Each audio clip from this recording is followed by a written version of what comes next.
Monday's Fair Pay for Play Act could represent one of the biggest shifts in the NCAA that we have ever seen. Starting in 2023, athletes in California will be allowed to earn money by using their likeness. Since that announcement, everyone from high school recruits to LeBron James have weighed in on this big move.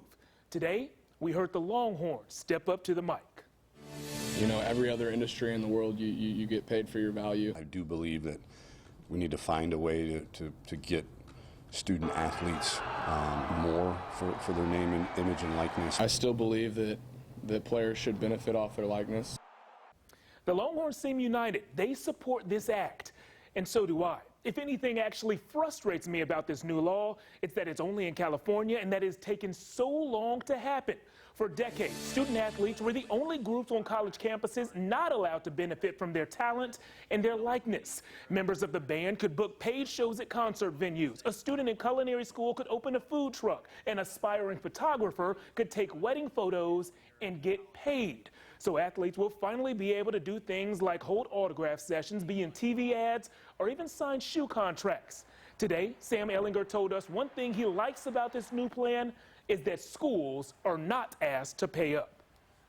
I don't believe that necessarily that the institutions should have to compensate because they're doing their part. I mean, they're providing kids educations that maybe wouldn't have had that opportunity. And so I think that's the universities are doing a great job in that aspect.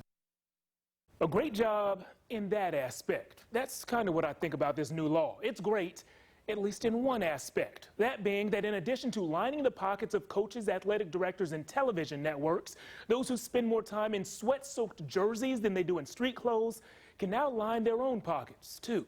But there is a flip side to college players earning their own coin.